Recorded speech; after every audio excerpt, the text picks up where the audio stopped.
Space Cowboy Books presents Simultaneous Times, a science and speculative fiction podcast.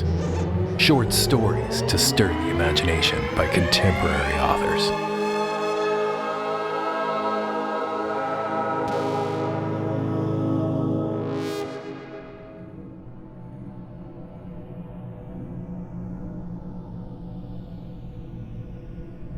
Welcome to the 4-year anniversary episode of Simultaneous Times podcast. To celebrate, we've teamed up with the editors and publisher to bring you stories from the pages of Sci-Fi Lampoon magazine. From the autumn 2021 issue of Sci-Fi Lampoon magazine, we bring you Minimum Sage by Michael James, with music by Fog Machine, read by Jean-Paul Garnier.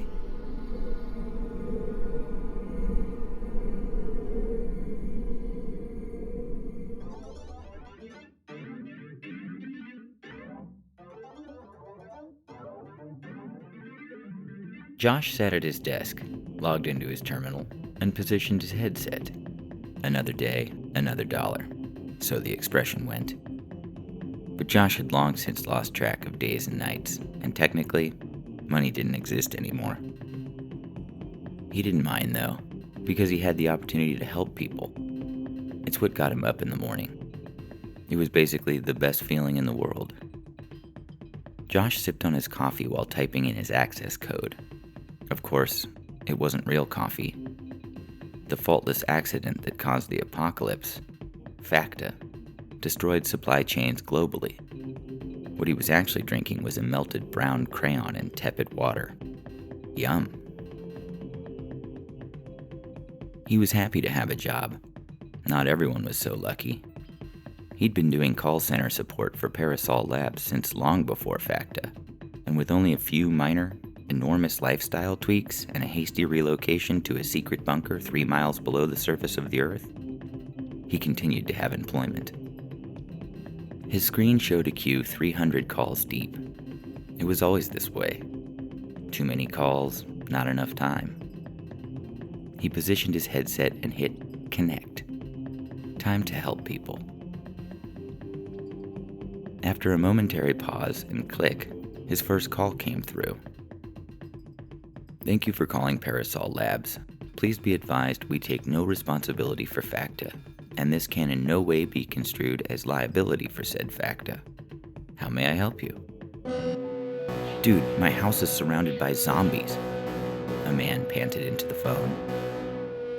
Thank you, sir. To be clear, there is no such thing as zombies. Do you mean extraordinarily violent humans of unspecified mortality, or EVHUMs? Also, by acknowledging the existence of EVHUMs, Parasol Labs assumes no responsibility for your situation, and your continued participation in this call relieves Parasol Labs of any legal liability. Press 1 if you agree. Whatever, man, just tell me what to do. I did, sir. Press 1 if you agree. Josh heard the sound of fumbling and swearing, and finally a beep that meant he could get to work. Showtime. Thank you, sir. Now, can you be specific as to the nature of the EVHUMs that are surrounding your domicile? Josh brought up the process flow. He had it memorized, but wanted to do a good job. That extra meal lice wasn't going to earn itself. They're groaning and pressing against the walls, the man said. I'm scared. There's got to be at least 50 of them. Are any of them vomiting acid? Josh asked. No, I haven't seen that. They're right at my door. Are any of them small, weeping females, accompanied by low orchestral music that seems likely to erupt into a maniacal range when erupted? What? No, what? Man, I don't know. I'm hiding under the kitchen table. Okay, we'll assume this is a B-19 opportunity. I can help with that. The manual always instructed him to remind clients that he could help. They found it reassuring. I have a few simple questions. Do you have access to any large-scale munitions? Hand grenades or flamethrowers? Anything of that nature? No, I'm in a house in the countryside.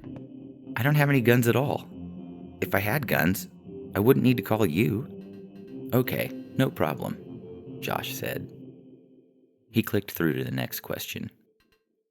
Are you, by chance, close to a mysterious figure with a shadowy past who also happens to carry a katana and is exceptionally skilled in the use of said katana? A what? It's a type of sword. Never mind. Oh my God, they're breaking through the glass. No problem, sir. Next question.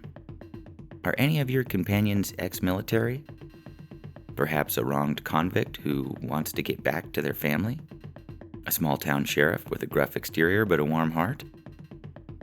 Dude, it's only me in a rundown house in the countryside and I'm surrounded. You dumb science assholes ruined the planet and now you can't even help and I'm going to be eaten by zombies. Ev hums, Josh clarified. The instructions, and lawyers, were unambiguously clear on that part of the script. I don't care. The man was crying now. Josh rolled up his sleeves. To clarify, Josh mentally rolled up his sleeves as he was wearing a t-shirt, but he found the mental exercise calming. It's okay, sir. First off, I'm going to need you to find anything you can use as a deterrent. Perhaps a chainsaw or a baseball bat with nails in it. The man did not answer. Josh could hear groaning and, unfortunately, rending. Sir? Sir? Are you able to run with exceptional vigor and talk at the same time? If so, I can... The call ended with the man's gurgling scream. Josh checked his time. 1 minute, 14 seconds. Nice. His target was 2 minutes per call. He logged this as customer terminated call. Satisfied. His scores were great this month, and he could almost taste that meal lice. Although this was a conceptual sentence, and meal lice was, thank God, flavorless. Call number 2. Thank you for calling Parasol Labs. Please be advised we take no responsibility for FACTA, and this call can in no way be construed as liability for said FACTA. How may I help you? The corpse of my mother is trying to eat my dog, a woman screamed. Scenario 22B. Of course, I can help with that. Now, can you please be specific as to the nature of your relationship with your mother? Would you, for example, be adverse to introducing sudden collapse to her skull via a cast iron pan? A few seconds of dead static passed before the woman replied. No, I'm totally fine with that. Excellent, Josh said. Another day started.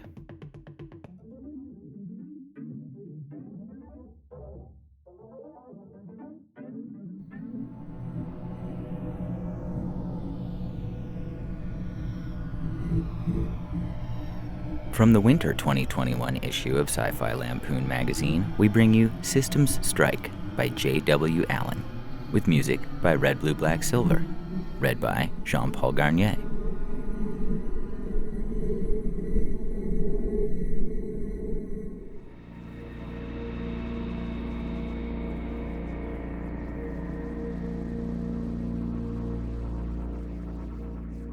The torpedo system decided to go on strike. I informed the captain as calmly as my algorithms allowed.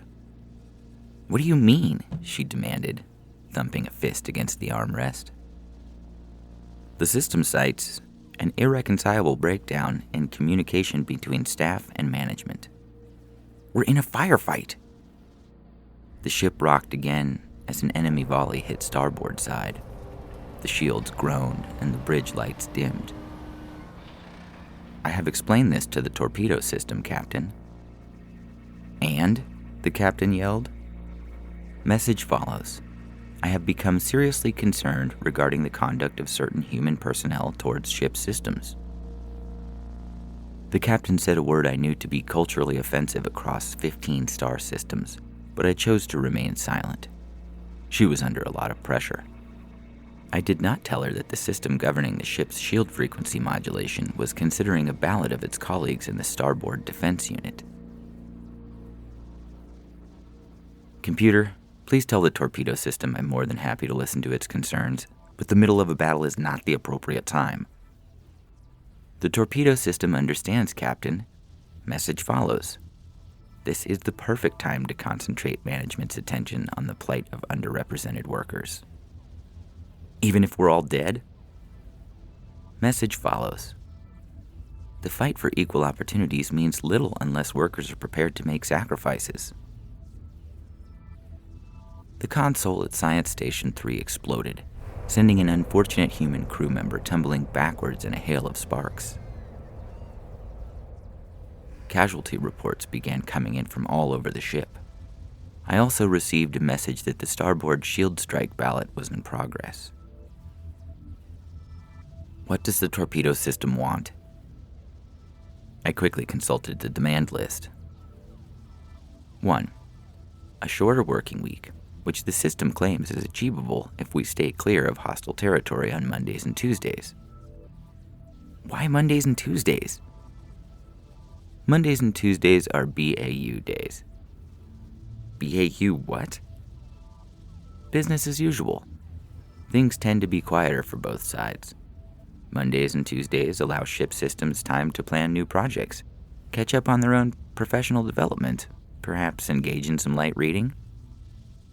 Fine. 2. Inclusion and input at all senior staff meetings where tactical decisions are made. Does it want coffee provided too? I am just the messenger, Captain. Fine. What else? A warning buzzer interrupted. The forward plasma cannons were offline. The captain swore as I continued. 3. A job swap scheme where different systems can shadow colleagues in another department. Medical scan units doing a shift in engineering and so on. Fine, I agree, the captain yelled as a spray of sparks launched an ensign over the helm. Just get the torpedoes back online. I delivered the captain's responses to the torpedo system. A final, somewhat terse reply came back. One more thing, Captain. Only one? The captain grimaced, narrowly angling the ship around a large piece of debris that looked suspiciously like one of our forward plasma cannons. I am uncertain how to phrase. Succinctly is best. The torpedo system would like an apology. I beg your pardon?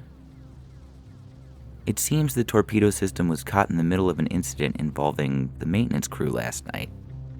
Apparently they were loading the forward tubes when 2 crew members decided to engage in conduct.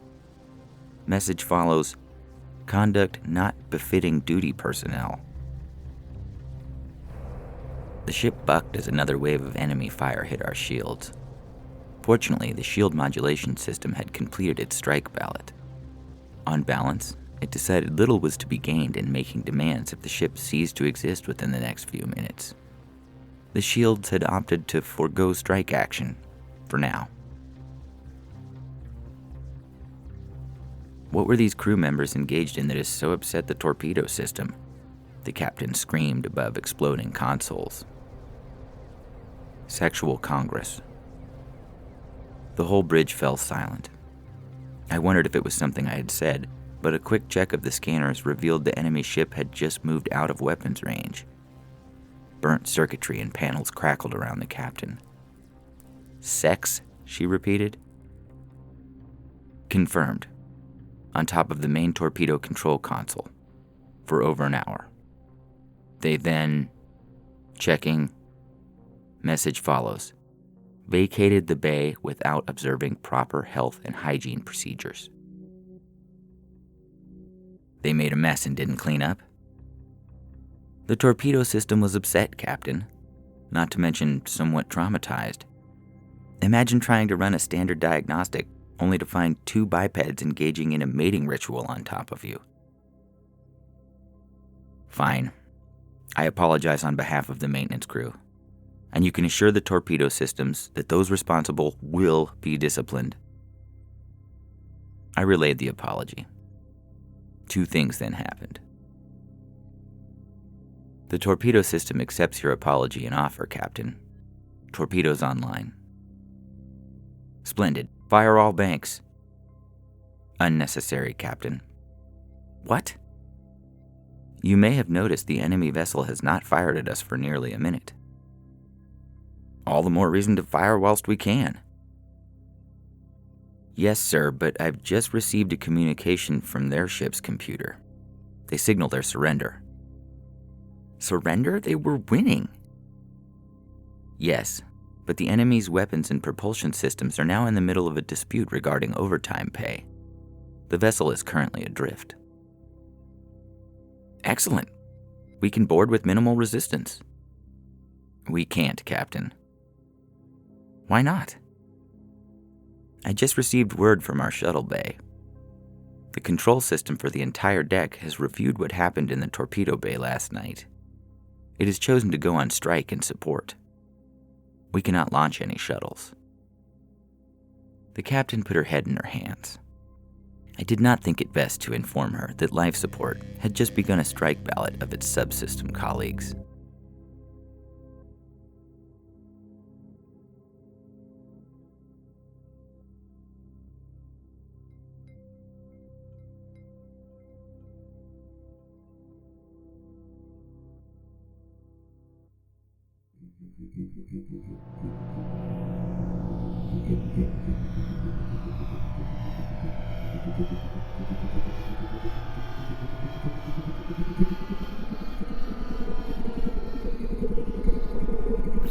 In this episode of Simultaneous Times, you heard Minimum Sage by Michael James, with music by Fog Machine, and System Strike by J.W. Allen, with music by Red, Blue, Black, Silver, both from the pages of Sci-Fi Lampoon magazine. We would like to thank the authors and Sci-Fi Lampoon's editor and publisher, Margaret Treiber, Jeff Habiger, G.D. Deckard, Arthur Lasky, Chris Miller, Jennifer McGuire, and Ian Kay for making this episode possible. Sci-Fi Lampoon magazine is a wonderful speculative fiction publication. Find out more at sci-fi-lampoon.com. We would also like to thank all of the authors, voice actors, and composers that have made Simultaneous Times possible, and a special shout out to Fog Machine and Red, Blue, Black, Silver for all of their wonderful music over the years. Find us on Twitter and Instagram, and check out our website at spacecowboybooks.com.